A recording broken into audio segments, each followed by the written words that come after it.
मोहन साहब, बीएन बाग साहब, दादा बहादुर जी, खीवा जी व अन्य उपस्थित मंच पर महानुभाव भाइयों और बहनों, आज हम बहुजन एकता पर बात करने के लिए चर्चा करने के लिए यहाँ उपस्थित हुए हैं।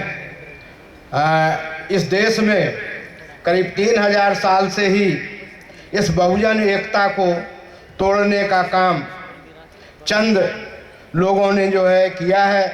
आज भी हम जिनको कुलीन तंत्र के रूप में जानते हैं, उनकी आबादी 15% है और 85% बहुजन को वो तोड़ रहे हैं। स्वतंत्रता के बाद ये जो बहुजन समाज है समय समय पर एकत्रित होता रहा और बिखरता भी रहा है।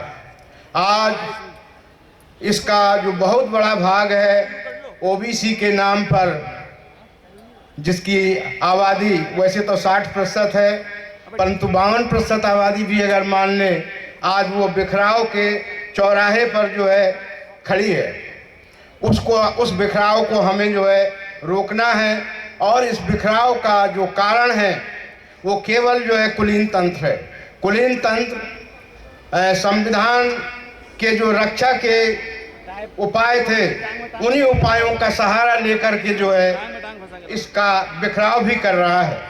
चाहे वो भूमि सुधार के कानून रहे हों, चाहे वो आरक्षण क्या न्यायोचित बंटवारा रहा हो, ये सब बातें कहीं ना कहीं इनको समझना है।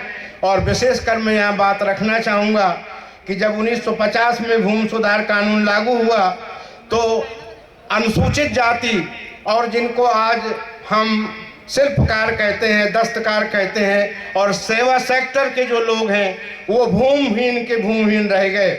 और उनके मन में ये दर्द है कि वो आज भी बहुत संख्या मात्रा में भूमिहीन है, उनका उस भूमि सुधार का कोई लाभ नहीं प्राप्त हुआ।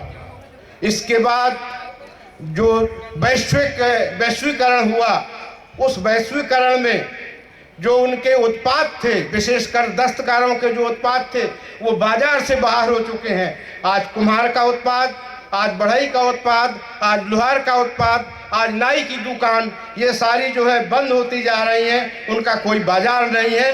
उनके बेरोजगार युवा सड़कों में घूम रहे हैं। और सरकार जो शिक्षा व्यवस्था लाई है, उसका निजीकरण जो किया है, केवल उनके हिस्से में प्राथमिक शिक्षा आ रही है, उच्च शिक्षा से वो महरूम हो रहे हैं। विशेषकर मोस्ट बैकवर्ड उस शिक्षा से महरूम हो रहा है।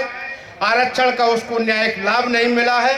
तो मैं चाहूँगा कि जिन लोगों को जमीन मिली हुई है, जमींदार जातियाँ हैं, वो इस ओर ध्यान देंगी, उनके नेतृत्व ध्यान देंगे और एकता बनाना उनका बहुत बड़ा योगदान बैठता है।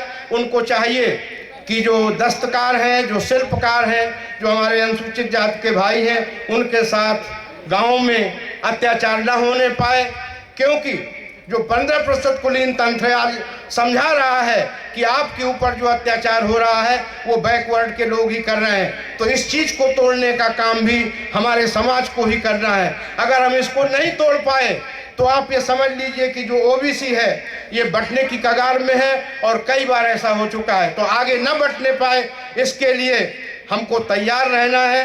मैं 1 मिनट के अंदर अपनी बात को समाप्त करूंगा। जहां तक जनगणना की बात है, निसंदेह बहुत जरूरी है और उसको करना है। और भारत सरकार समय समय पर नेशनल सैंपल करवा करके हम लोगों को गुमराह करती है।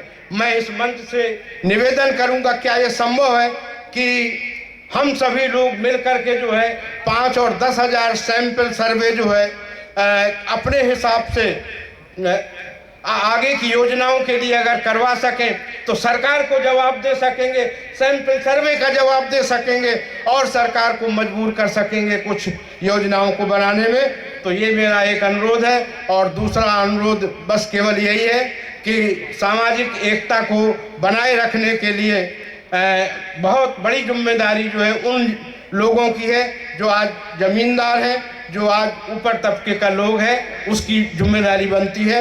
बस इसी के साथ मैं अपनी बात को विराम दूंगा। जय भीम, जय भारत। बहुत बहुत डॉक्टर साहब वरदान